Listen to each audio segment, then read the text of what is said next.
अमीहि त्वां सुरसङ्घा विशन्ति।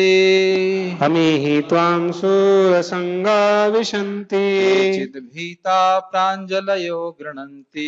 केचिद्भीता प्राञ्जलयो गृह्णन्ति। स्वस्तीति उक्त्वा महर्षि सिद्धसङ्घा। स्वस्तीति उक्त्वा महर्षि सिद्धसङ्घः स्तुवन्ति त्वां स्तुतिभिः पुष्कलाभिः। स्तुवन्ति त्वां स्तुतिभिः पुष्कलाभिः। अमी मतलब ये सब, अमी ही निश्चित ही ये सब, त्वाम सुरसंघा विशन्ति, जितने भी देवता हैं वो एक साथ आप में प्रवेश कर रहे हैं। You can Pandey Prabhu, you can take this microphone. केचिद भीतः प्रांजलयो गृणन्ति। प्रांजलि, अंजलि आप जानते हैं, प्रांजलि मतलब हाथ जोड़ करके कुछ देवता आप में प्रवेश कर रहे हैं और कुछ देवता हाथ जोड़ करके गृणन्ति, आपका गुणगान कर रहे हैं।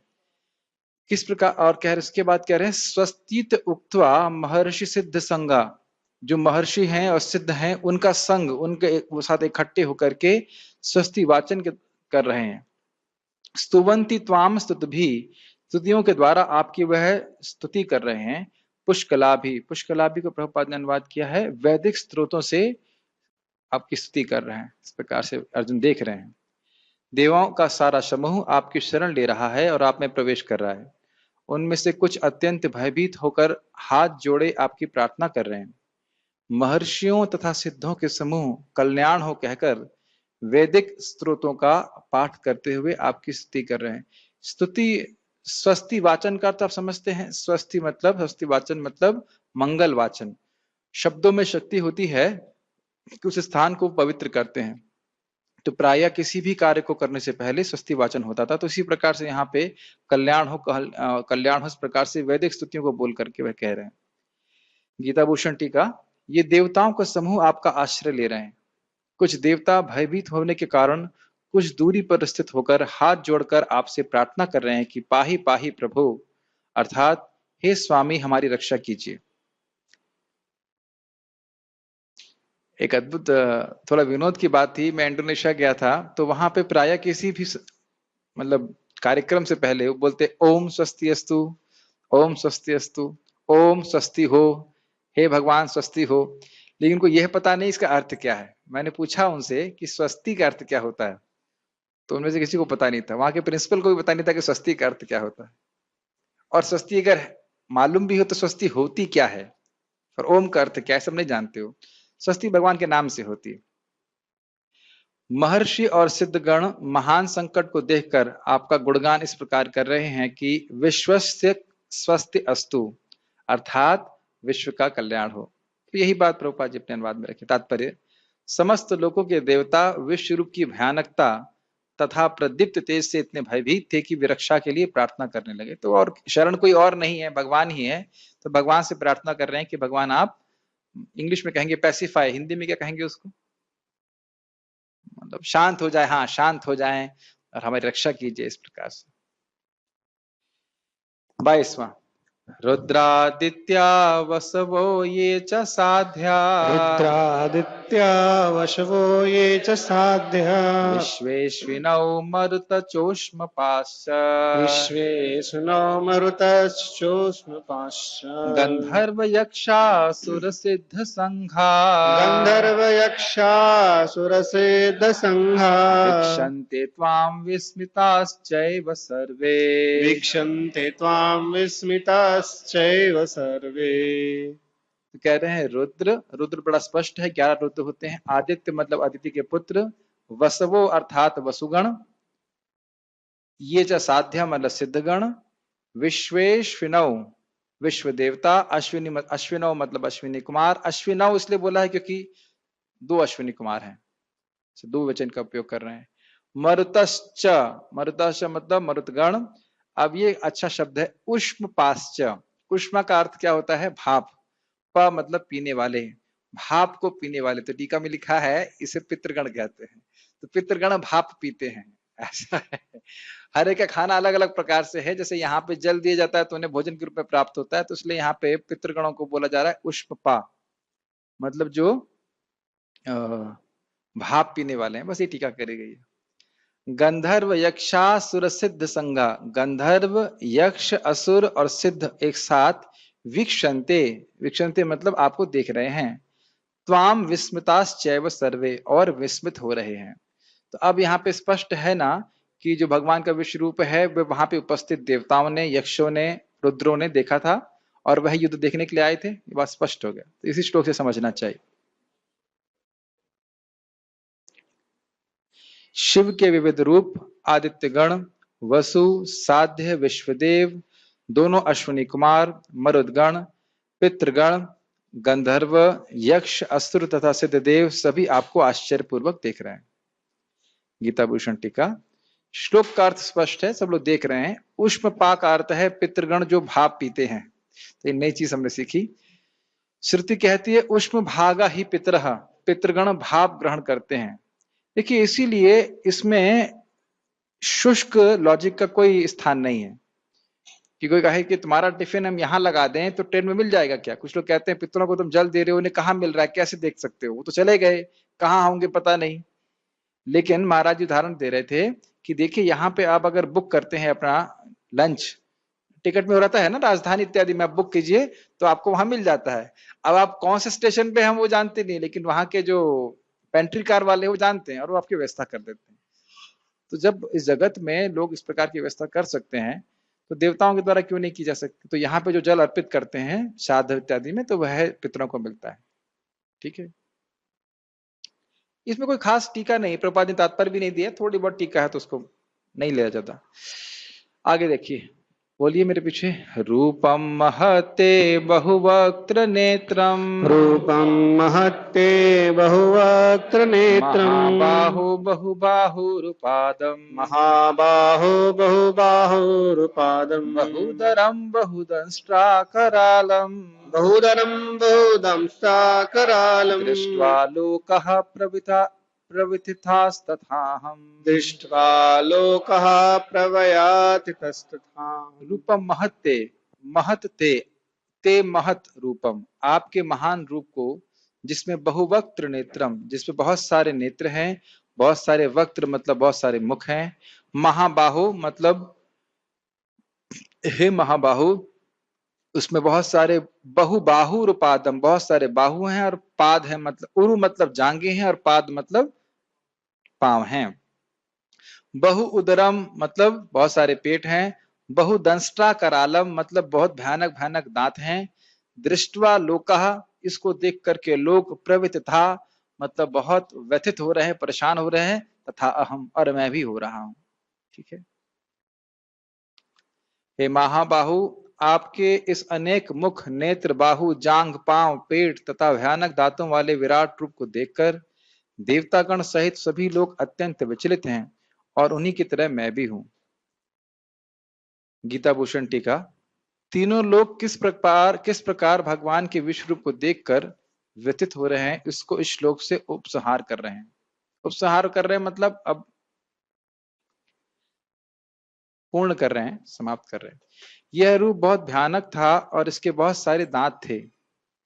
बाकी श्लोक स्पष्ट है। तथा हम अर्थात मैं भी शब्द अगले श्लोक से संबंधित है, मतलब मैं भी इसको देख करके घबरा रहा हूं। ठीक है, आपके पास अब दूसरी फाइल आई होगी, उसको जरा देखिएगा। 11.24 से 31 सबको मिल गया? आपके फोन नहीं है? आपके पास फोन नहीं है? ठीक, सबके पास है? शुरू करें। ओके। नभास्पृशं दीप्तमनेकवर्णम्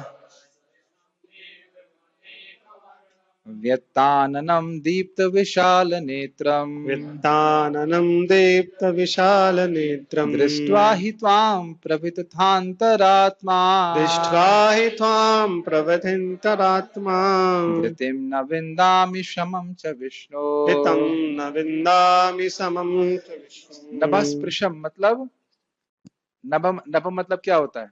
आकाश। स्पृशम मतलब छूता हुआ। तो विश्वरूप जो है वह आकाश को छूता हुआ दिख रहा था। दीप्तम अनेक वर्णम, अनेक वर्णों के रोशनियां इससे बाहर आ रही हैं। व्यत्ताननम, व्यत्ताननम का अर्थ हुआ, आनंद का अर्थ होता है मुख, व्यत्ताननम मतलब मुख खोले हुए हैं बहुत। दीप्त विशाल नेत्रम, आपके नेत्र बड़े बड़े विशाल हैं और अग्नि के समान प्रज्वलित हैं। दृष्टा ही ताम त्वाम, आपको इस प्रकार से देख करके, प्रविततांतरात्मा, मेरा मन प्रकृष्ट रूपे न व्यदित, बहुत ज्यादा व्यतीत परेशान हो रहा है। धृतिम न विंदामी, धृतिम मतलब मैं धैर्य धारण नहीं कर पा रहा हूं, विंदामी मतलब जान नहीं रहा हूं, विंदामी का अर्थ मैं समझ नहीं पा रहा हूं किस प्रकार से मैं धैर्य धारण कर पाऊं। शमम च विष्णु, शमम का मतलब होता है मन का संयम करना, मैं अपने मन को संयमित नहीं कर पा रहा हूं। ठीक है, इजी है श्लोक, बहुत कठिन नहीं है, तो इसमें कोई खास अनुवाद सॉरी टीका की आवश्यकता नहीं है। हाँ, एक शब्द इंपॉर्टेंट है, बहुत अच्छा इंपॉर्टेंट है शब्द, ये है शब्द है यहाँ पे विष्णु। विष्णु का अर्थ ही होता है सर्वम व्यापते, में जो हर जगह व्यापित होता है उसको विष्णु कहते हैं। तो ये विष्णु शब्द इसलिए उपयोग में लेके आ रहे हैं क्योंकि विष्णु जो विश्व रूप है वह सर्वव्यापी है, इसलिए विष्णु कह रहे हैं।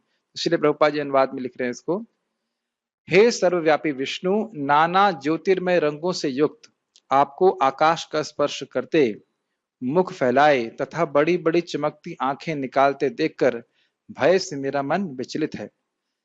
मैं न तो धैर्य धारण कर पा रहा हूं, न मानसिक संतुलन ही पा रहा हूं। तो इसको हमने पढ़ लिया था अभी, गीता भूषण टीका। अर्जुन अब 2 श्लोकों में अपने दैन्य को प्रस्तुत कर रहे हैं ताकि भगवान अपने उस विश्व रूप का संवरण कर लें। क्या ये दिख रहा है आपको कि अर्जुन दैन्य प्रस्तुत कर रहे हैं? दैन्य मतलब दीनता, मैं परेशान हो रहा हूं देख करके, आप कृपया इस रूप को हटा लीजिए। मुझे याद है बचपन में मुझे हॉरर मूवी से बहुत डर लगता था और जबरदस्ती मुझे बिठाया दिया जाता था कि हॉरर मूवी चलेगी, देखो देखो, अरे थोड़ा सा देखो, थोड़ा सा देखो, नहीं नहीं नहीं नहीं नहीं, ऐसे। तो मैं बहुत डरता था। अब हाई स्कूल तो पता नहीं, लेकिन याद नहीं कब तक, लेकिन काफी समय तक डरता था मैं। उसी प्रकार से हम समझ सकते हैं कि अर्जुन जो है बहुत डर रहे हैं और कहते नहीं नहीं, मुझे ये रूप अब नहीं देखना है। इस प्रकार से आपको देखकर मैं भयभीत और उद्विग्न मना समझते हैं, मतलब मन बहुत विचलित हो गया, परेशान हो गया हूं और मैं संतुष्टि या शांति को प्राप्त नहीं हो पा रहा हूं। टीका बहुत स्पष्ट है, उसमें समझाना नहीं है। हे विष्णु, ये कैसा रूप है? ये आकाश को स्पर्श कर रहा है और संपूर्ण अंतरिक्ष पृथ्वी और स्वर्ग के मध्य के स्थान में व्यापक है। ये समझ में आई बात? स्वर्ग और पृथ्वी में जो भी स्थान है उसको भी उसने घेर लिया है और इसका विशाल मुख खुला हुआ है। देखिए यहां तो हम पढ़ रहे हैं, एक बात भक्त बता रहे थे कि जैसे बकासुर था। अब बकासुर कोई छोटी मोटी बत्तख नहीं थी जो हमारे खेत में घूमता हुआ दिखाई पड़ती है। इतना बड़ा बकासुर था, उसको देख के हमारी हालत खराब हो जाएगी। अरे आप इसकी बात छोड़िए, छिपकली देख के डर जाते हैं हम लोग, तो विश्वरूप तो बहुत बड़ा हुआ ना। तो उसको देखकर अर्जुन जैसा महारथी अगर घबरा रहा है तो स्वाभाविक है कि वो बहुत भयानक होगा। अन्य शब्दों का अर्थ स्पष्ट है। यहाँ अर्जुन भगवान के काल रूप का दर्शन करके भयानक रस को प्रकट कर रहा है। भयानक मतलब उनको भयभीत हो रहा है, समझना नहीं इसमें।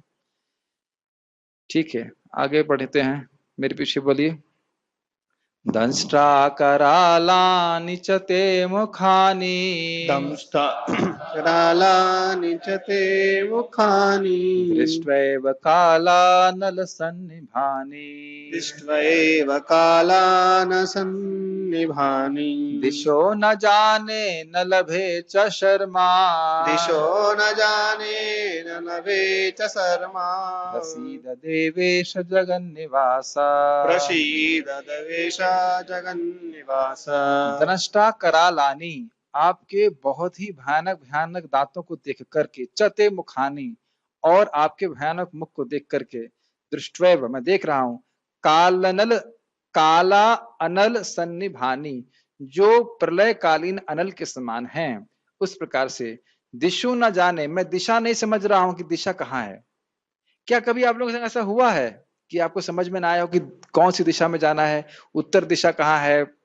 ऐसा कभी नहीं हुआ है, लेकिन एक हम लोग अंदाज लगा सकते हैं, कुछ समुद्र में हो, एकदम बीच समुद्र में, और कोई तट ना दिखाई पड़ रहा हो, तो इस प्रकार की स्थिति हो सकती है जो समझ में नहीं आए कि उत्तर कहाँ दक्षिण कहाँ, लोग भ्रमित हो जाते हैं। मति भ्रम के कारण कभी कभी हो सकता है, लेकिन ऐसा अनुभव हमको है नहीं। लेकिन ये है जैसे कभी चक्कर आ रहा हो तो हो सकता है कि हम समझ ना पाए कि दिशा किस दिशा में जाना है। घबरा जाता है व्यक्ति। तो ये घबराहट के कारण समझ नहीं पा रहे कौन सी दिशा किधर को है। न लभे च शर्मा, शर्मा का अर्थ क्या होता है? अब शर्म का अर्थ लाज लज्जा ही नहीं होता है हमेशा। तो यहाँ पे शर्म का अर्थ आपने पढ़ लिया लगता है। ठीक है, तो मुझे सुख प्राप्त नहीं हो रहा है। हर जगह एक ही अर्थ नहीं होता। एक बार आपको याद होगा, मुझे याद है छठे स्कंद में, जहां तक मुझे स्मरण है, अजामिल के प्रसंग में आता है घृणा शब्द। घृणा शब्द वहां पे कृपा के लिए आया, तो मुझको समझ में नहीं घृणा शब्द कृपा के लिए कैसे आया है। लेकिन घृणा का शब्द, घृणा का अर्थ घृणा भी होता है, और किसी के संदर्भ में घृणा का अर्थ कृपा या कृपा भी होता है, इस प्रकार से प्रेम भी होता है। तो अलग अलग अर्थ होता है। तो यहाँ शर्म का अर्थ है कि मुझे शर्म नहीं आ रही है, ऐसा है। नहीं, लभे च शर्मा मतलब मुझे सुख प्राप्त नहीं हो रहा है। आपको याद होना चाहिए कि अर्जुन को दिव्य चक्षु दिए गए थे, दिव्य मन नहीं दिया गया था। उसका अर्थ यह था कि वह भगवान कृष्ण के माधुर्य का आस्वादन करने वाले भक्त थे, उनका ऐसा मन था। और देख रहे हैं विश्वरूप को, लेकिन उसे कोई सुख प्राप्त नहीं हो रहा। तो केवल इसीलिए देख रहे हैं ताकि सब लोग, अन्य लोग समझ जाएं कि कृष्ण भगवान है। प्रसीद देवेश, हे देवेश अर्थात देवताओं को भी नियामन करने वाले, मुझसे आप प्रसन्न हो जाइए। जगत निवास, आप ही जगत के आश्रय हैं, पूरा जगत आप में ही निवास प्राप्त करता है। ठीक है, शब्दों का अर्थ। हे देवेश, हे जगन निवास, आप मुझ पर प्रसन्न हो। मैं इस प्रकार से आपके प्रलयाग्नि स्वरूप मुखों को तथा विकराल दांतों को देखकर अपना संतुलन नहीं रख पा रहा। मैं सब ओर से मोहग्रस्त हो रहा हूं। मिनट,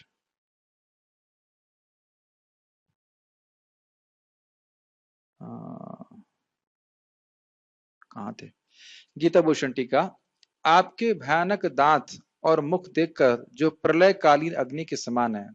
क्या था? काला नल सन्निभानी, मेरी दिशाओं का ज्ञान शून्य हो रहा है और मैं शर्म अर्थात सुख को प्राप्त नहीं हो पा रहा हूँ। बहुत स्पष्ट टीका है, इसमें कुछ समझाना नहीं है, हम अपने शुद्धिकरण के लिए पढ़ रहे हैं। अब वह भगवान के काल रूप को देख रहे हैं, तो आप लोग भी देखिए, मेरे पीछे बोलिए। अमी च त्वां धृतराष्ट्रस्य पुत्रा, अमी च त्वां धृतराष्ट्रस्य पुत्रः, सर्वे सहेवावनिपाल संघैः, सर्वे सहैवावनिपालसङ्गैः, भीष्मो द्रोणः सूतपुत्रस्तथासौ, भीष्मो द्रोणसुतपुत्रस्तथासु, सहास्मदीयैरपि योधमुख्यैः। सहास्मदीयैरपि योधमुख्यैः। अब ये जो बात वो बोल रहे हैं, ये आगे होने वाली है। क्या बात बोल रहे हैं? अमी चत्वाम, ये सब धृतराष्ट्रस्य पुत्रः, धृतराष्ट्र के सारे पुत्र, सर्वे सहे वा वनिपाल संगे। वनिपाल का अर्थ प्रभुपाद क्या ले रहे हैं?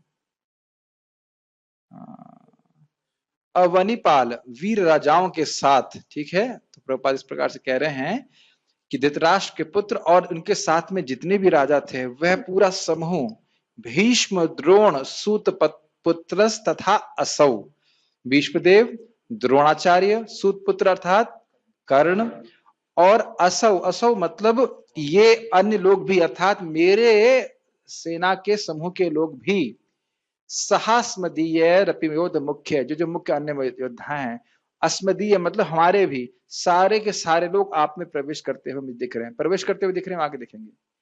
वक्त्राणि ते त्वरमाणा विशंति, वक्त्राणि मतलब आपके मुखों में ये त्वरम, त्वरम का अर्थ होता है जल्दी, मेरे ख्याल से इसका अर्थ यही है।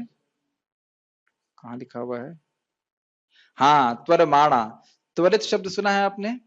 हाँ, त्वरित। तो बहुत मैं देख रहा हूं कि आपके मुख में बड़ी तेजी से विशंति प्रवेश कर रहे हैं। दंष्ट्रा करालानी भयानकानी, अब तो दंष्ट्रा कराल का अर्थ समझ गए होंगे। दंष्ट्रा कराल मतलब आपके बड़े भयानक भयानक दांतों में केचित विलग्ना दशनांतरेषु संदृश्यन्ते चूर्ण तैरुत मांगे, उसमें वो पीसे जा रहे हैं, एकदम दांत से भगवान पीस रहे हैं, इस प्रकार से वो देख रहे हैं। लेकिन अपने को नहीं देख रहे हैं।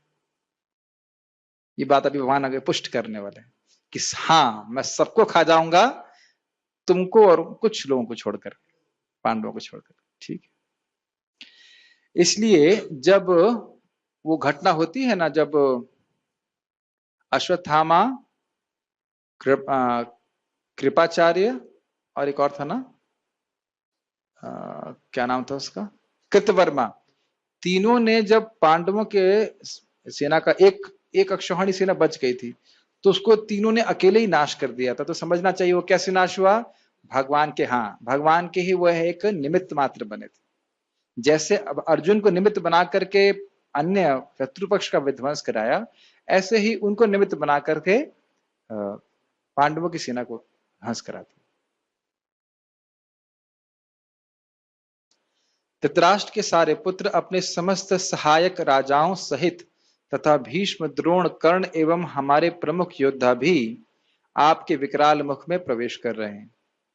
अब मैं अगर ये कहूं कि ये काल स्वरूप है भगवान का, तो आप मानेंगे? ये दिख रहा है आपको? क्यों?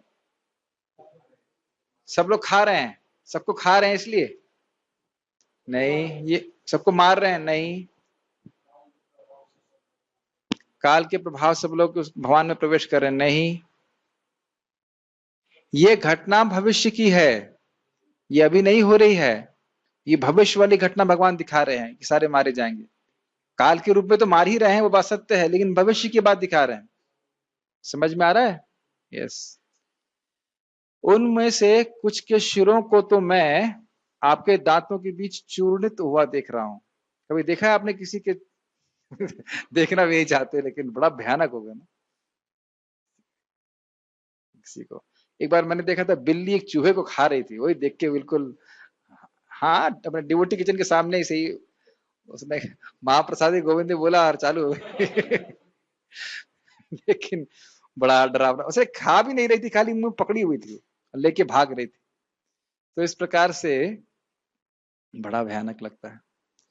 गीता भूषण टीका, भगवान ने पहले कहा था जो कुछ भी तुम देखना चाहते हो, तो ऐसा कहने से भगवान का आशय यह था कि मेरे शरीर में इस युद्ध में भविष्य में होने वाली हार और जीत को देखो। आपको बताया था मैंने बात कि ये बात याद रखना, भगवान कह रहे हैं कि तुम पूरे जगत को देखो और तुम जो कुछ भी देखना चाहते हो वह भी देखो। तो अर्जुन क्या देखना चाहते थे कि मैं जीतूंगा कि हारूंगा, तो वह भी भगवान ने अभी दिखा दिया। अब अच्छा एक और बात है कि अर्जुन ने नहीं बोला था कि आप मुझे दिखाइए कि मैं जीतूंगा या हारूंगा, उनकी इच्छा थी जिसको भगवान जान रहे हैं, तो उसको भगवान पूरा कर रहे हैं। अब इन 5 श्लोकों में भगवान इसको प्रदर्शित कर रहे हैं। किसको प्रदर्शित कर रहे हैं? किस प्रकार से ये लोग जीते, पांडव जीतेंगे और कुरुप वंश हार जाएगा। एक बात इससे वैसे सीखने वाली है कि देखिए, जिस प्रकार से भगवान कृष्ण ने अर्जुन को निमित्त बनाया था और उनका एक उद्देश्य था, उसी प्रकार से वही भगवान कृष्ण चैतन्य महाप्रभु के रूप में आए हैं और उनका भी एक उद्देश्य है, एक मिशन है। पृथ्वी ते आछे यत नगर आदि ग्राम सर्वत्र प्रचार होवे मोर नाम। तो जिस प्रकार से अर्जुन युद्ध ना करते तो भी ये लोग मारे जाते, ये भगवान दिखा रहे हैं। उस प्रकार से हम भी प्रचार करें या ना करें, प्रचार तो होगा, लेकिन क्रेडिट किसी और को मिल जाएगा। ये सोचने वाली बात। अब अलग बात है और अद्भुत बात है, जिन लोगों को जो मारा जाना था उनको पहले ही मारा जा चुका है। उसी प्रकार से जिन लोगों को प्रचार रित होना है उनको पहले से सेलेक्ट कर लिया, इन इन लोगों को प्रचार किया जाएगा, ये लोग भक्त बनेंगे, ये लोग भगवान के धाम जाएंगे। हमें केवल हाथ रखना है, हमें अपना केवल प्रयास करना। सब फिक्स हो गया, कौन किसके द्वारा प्रचारित है ये भी फिक्स हो गया। लेकिन अगर हम सो जाएंगे तो हम सो सकते हैं। ये मत सोचिए कि महाप्रभु की लीला समाप्त हो गई है। ये संकीर्तन आंदोलन जब तक चल रहा है, महाप्रभु की लीला चल रही है, लोगों का उद्धार हो रहा है और लोग जाएंगे। प्रभुपाद जी बड़ा स्पष्ट लिखते हैं, जिसने भी हरे कृष्ण मंत्र जप किया है उसने महाप्रभु की कृपा को प्राप्त किया है। अब उसको विस्तार करते जाना, उसको अलग अलग माध्यम से कर सकते हैं, लेकिन सब लोगों को किसी न किसी रूप से निमित्त बनना चाहिए। 5 श्लोकों में भगवान क्या प्रदर्शित करेंगे? काल स्वरूप। धृतराष्ट्र के सारे पुत्र यथा दुर्योधन और अन्य वो वहां एकत्रित राजागण जैसे शल्य, जयद्रथ, सूत पुत्र कर्ण आदि बड़ी तीव्रता से आपके मुख में प्रवेश कर रहे हैं, तो वह स्पष्ट है। साथ ही वे जो अजय के रूप में प्रख्यात हैं जैसे भीष्म आदि, वह भी आपके मुख में प्रवेश कर रहे हैं। तो आप देख रहे हैं कि भीष्म, द्रोण इत्यादि के संग ये उनको वरदान था कि जब तक उनके हाथ में धनुष है, अस्त्र है, उन्हें कोई हरा नहीं सकता, न कभी हारे वो, ना द्रोणाचार्य कभी से किसी से हारे थे, ना भीष्मदेव कभी किसी से हारे थे। महाभारत के युद्ध में भी भीष्मदेव कभी हारे नहीं किसी से, द्रोणाचार्य को कोई हरा नहीं पाया, ये समझ लेना चाहिए। वो मारे जरूर गए लेकिन हारे नहीं किसी से, कि उनको वरदान प्राप्त था। आपको पता होगा द्रोणाचार्य के पास गए थे, पूछे गुरुदेव आपको कैसे मार सकते हैं ऐसे भीष्मदेव को पूछा, आप तो मरेंगे नहीं, आप मरेंगे नहीं तो हम तो जीतेंगे नहीं, तो बताइए कैसे मर सकते हैं आप। तो बड़े उतने उदार थे कि उन्होंने बताया कि कोई स्त्री मेरे सामने आएगी तो मैं फिर युद्ध नहीं करूंगा। तो इस प्रकार से भीष्मदेव को शिखंडी को सामने रख करके उनसे युद्ध किया गया। और द्रोणाचार्य को क्या बताया गया था, अगर मैं सुन लूंगा कि मेरा बेटा मर गया है तो मैं दुखी हो जाऊंगा और अस्त्र त्याग दूंगा, नहीं तो अस्त्र जब तक हाथ में है मुझे कोई हरा नहीं सकता। भगवान बड़े चतुर हैं। जब जयद्रथ को मारना था तो द्रोणाचार्य आगे सामने लड़ने के लिए, तो भगवान बहुत बुद्धि दिए, कहे अरे इनको तुम कभी नहीं हरा पाओगे, छोड़ो इनको। तो अर्जुन उनको एकदम बाईपास, उनको नेग्लेक्ट करके चला गया, जबकि द्रोणाचार्य जी बोल रहे तुम कैसे क्षत्रिय हो, तुमको मैं ललकार रहा हूं, तुम युद्ध करो। भगवान देखे ही नहीं उसको, अर्जुन को लेके चले गए साइड से। भगवान बहुत, ना सिर्फ शक्ति से अपनी बुद्धि से भी भगवान बहुत गाइडेंस दे रहे थे। क्या सुनाई दे रहा है आप लोगों को? कुछ नहीं दे रहा, माइक नहीं यूज करेंगे तो किसी को कुछ भी सुनाई नहीं दे रहा। यहाँ पे जो लोग युद्ध कर रहे हैं वो तो भगवान के धाम जा रहे हैं ना, तो वो भगवान के मुख में जा रहे हैं, इनको किस ठीक है, ये एक अच्छा प्रश्न है कि भाई यहाँ पे तो हमने ये भी सुना है कि जो लोग वहां पे मरे भगवान के धाम जा रहे हैं, तो यहाँ देख रहे हैं कि भगवान के मुख में जा रहे हैं। अब जैसा प्रश्न वैसे उत्तर दे देता हूँ, भगवान मुख में खा रहे हैं और भगवान के अपने धाम भेज दे रहे हैं। क्या बोलूं बताइए। अर्जुन जो देख रहे हैं कुछ गलत तो नहीं देख रहे हैं, बेसिकली उनको मार रहे हैं, उनके शरीरों को मार रहे हैं, लेकिन आत्मा को भगवान के धाम भेज रहे हैं। ठीक है। असौ शब्द को सूत पुत्रों के साथ प्रयोग करने से यह इंगित हो रहा है कि कर्ण सदा ही अर्जुन के प्रति द्वेष से युक्त थे। न सिर्फ कर्ण अपितु हमारे पक्ष के योद्धा जैसे दृष्टद्युम्न आदि भी आपके मुख में प्रवेश कर रहे। छोटा सा क्विज क्वेश्चन, दृष्टद्युम्न को किसने मारा था? अश्वत्थामा ने अकेले ही मारा था, अकेले मारा था। और किस अस्त्र से मारा था? हाथ से मारा था। तो क्यों मारा था? हाँ, अगर तलवार से मारता तो स्वर्ग प्राप्त हो जाती। बड़ा क्रोध था कि उसने मेरे पिता को तुमने जो है धोखे से मारा था। उनमें से कुछ उस विश्व रूप के दांतों के बीच फंसे हुए दिख रहे हैं, जिनके और उनके सिर पीछे जा रहे हैं। तात्पर्य, एक पिछले श्लोक में भगवान ने अर्जुन को वचन दिया था कि यदि वह कुछ देखने के इच्छुक हो तो वे उसे दिखा सकते हैं। देखिए एकदम स्पष्ट बिल्कुल कमेंट्री से ही प्रभुपाद जी देखे हैं। अब अर्जुन देख रहा है कि विपक्ष के नेता भीष्म, द्रोण, कर्ण तथा धृतराष्ट्र के सारे पुत्र तथा उनके सैनिक और अर्जुन के भी सैनिक विनष्ट हो रहे हैं। आप लोगों को शायद लग रहा कुछ व्याख्या ही नहीं हो रही है, ऐसे क्या व्याख्या करूंगा मैं?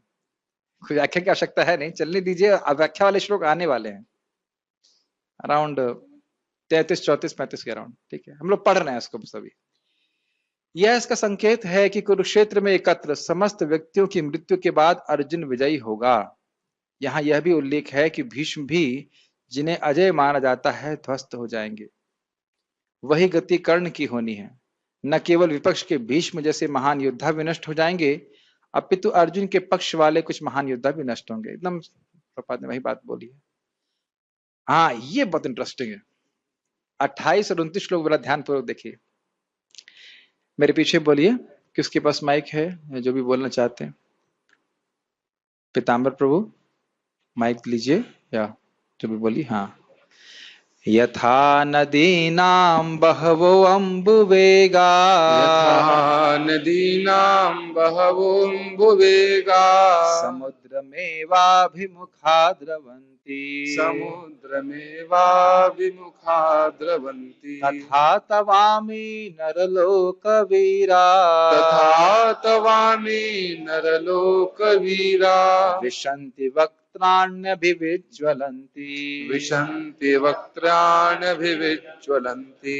यथा नदीनां बहवो अम्बुवेगा, जिस प्रकार से बहुत सारी नदियां बहवो अम्बुवेगा, बहवो अम्बु मतलब बहुत सारे जल के संयुक्त होकर बड़े वेग से समुद्र में वा अभिमुखा द्रवंती, समुद्र की ओर अभिमुख होकर के भागती, दौड़ती हैं, गिरती हैं। तथा तवामी, तथा तव अमी, उसी प्रकार से आप में अमी मतलब ये सारे नरलोक वीरा विशंति, उसी प्रकार से सारे जो वीर हैं इंसानों में, वह आप में प्रवेश करते हैं। कैसे आपके मुख हैं? तो कह रहे हैं वक्त्राणि अभिवित ज्वलंती, आपके वक्त्राणि मतलब आपके मुख जो हैं वह जाज्वल्यमान है, उससे अग्नि प्रकट हो रही है। इस पे कोई स्पेशल नहीं लगा होगा, लेकिन टीका पढ़ेंगे तो थोड़ा समझ में आएगा। जिस प्रकार नदियों की अनेक तरंगें समुद्र में प्रवेश करती हैं, उसी प्रकार ये समस्त महान योद्धा भी आपके प्रज्वलित मुखों में प्रवेश कर रहे हैं। तो अब ये देखिए उदाहरण क्यों दिया गया। जिस प्रकार से नदी में बहुत जल होता है कि नहीं, और बहुत जल समुद्र में प्रवेश कर रहा है, और बहुत सारी नदियां प्रवेश कर रही होती हैं, उसी प्रकार से बहुत मात्रा में योद्धा भगवान के मुख में प्रवेश कर रहे, इसलिए उदाहरण दे रहा है। समझ में आया? अगले उदाहरण में वो क्या कहेंगे, जिस प्रकार से पतंगे अग्नि में प्रवेश कर रहे हैं। तो वहां पे भी टीका, पहले टीका पढ़ता हूं तो समझ में आएगा। गीता भूषण टीका, यहां दो उदाहरण दिए जा रहे हैं यह समझाने के लिए, यहां मतलब अगले श्लोक को देखेंगे अभी, यह समझाने के लिए कि किस प्रकार वे सब विश्व रूप के मुख में प्रवेश कर रहे हैं। पहले उदाहरण में वे अनिच्छा पूर्वक यानी बिना इच्छा के विश्व रूप को, बिना विश्व रूप को समझे प्रवेश कर रहे हैं, और दूसरे उदाहरण में वे जानबूझकर उसमें प्रवेश कर रहे थे। और वे उदाहरण देख लीजिए तो समझ में आ जाएगा। यथा प्रदीप्तं ज्वलनं पतंगा, यथा प्रदीप्तं ज्वलनं पतंगा विशन्ति नाशाय समृद्ध वेगः, विशन्ति नाशाय समृद्ध वेगा तथैव नाशाय विशन्ति लोका, तथैव नाशाय विशन्ति लोका तवापि वक्त्राणि समृद्ध वेगः। स्ववापि वक्त्राणि समृद्ध वेगा। समझ में आया? यथा प्रदीप्तम, जिस प्रकार से, यथा प्रदीप्तम ज्वलनम पतंगा, जिस प्रकार से प्रदीप्त अग्नि में पतंगे प्रवेश करते हैं। यथा प्रदीप्तम ज्वलनम पतंगा विशन्ति नाशाय समृद्ध वेगा, अपने नाश के लिए समृद्ध वेगा, बड़े बड़े वेग से जाते हैं। किसके लिए? खुद के नाश के लिए। तथैव नाशाय विशन्ति लोका, अपने ही नाश के लिए सारे लोग इकट्ठे हुए हैं और आप में प्रवेश कर रहे हैं। तवापि वक्त्राणि समृद्ध वेगा, उसी प्रकार से आपके वक्त्रा मतलब आपके मुख में प्रवेश कर रहे हैं। तब दोनों उदाहरणों को समझिए। नदियां नहीं समझ रही कि समुद्र में प्रवेश कर रही हैं, और बड़ी मात्रा में जल लेकर के वह समुद्र में प्रवेश कर रही हैं। समझ में आ रहा है? उसी प्रकार से ये जो बहुत सारे योद्धा हैं, बड़ी बड़ी मात्रा में, कितना 18 क्षौहिणियां, वो देख रहे हैं कि 18 क्षौहिणी का मतलब कुछ लोग कहते हैं 64 करोड़। अब जो भी होता हो नंबर, गणित मुझे नहीं पता उसकी, लेकिन इतने करोड़ हमने सुना, इतने करोड़ लोग आपके मुख में प्रवेश कर रहे हैं, चबाए जा रहे हैं, पीसे जा रहे हैं। तो यहाँ पे इसलिए बोल रहे हैं कि उनमें कोई कंट्रोल नहीं है, मारे जा रहे हैं काल रूप में।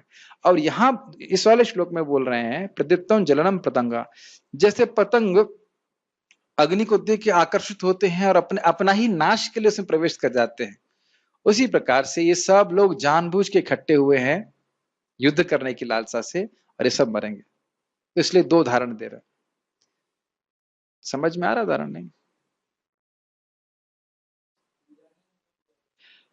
हाँ, ये जान करके जा रहे हैं। देखिए, अनजाने का मतलब है कि ये लोग ना चाहते हुए भी अपने प्रवेश कर रहे हैं, ऐसा नहीं है कि बच के जाने वाले हैं ये लोग। ये कोई जान के प्रवेश कर रहे हैं का मतलब यह है कि ये लोग जानते हैं कि ये युद्ध हो रहा है, जानबूझ कर के आए हैं युद्ध करने के लिए, ये अर्थ है। और सबको मृत्यु होनी, और विश्वरूप किसी को छोड़ने वाला नहीं है, इसलिए विश्वरूप को जान नहीं रहे कि कृष्ण ही विश्वरूप में जो सबको लेकर एक साथ ला करके मारेंगे।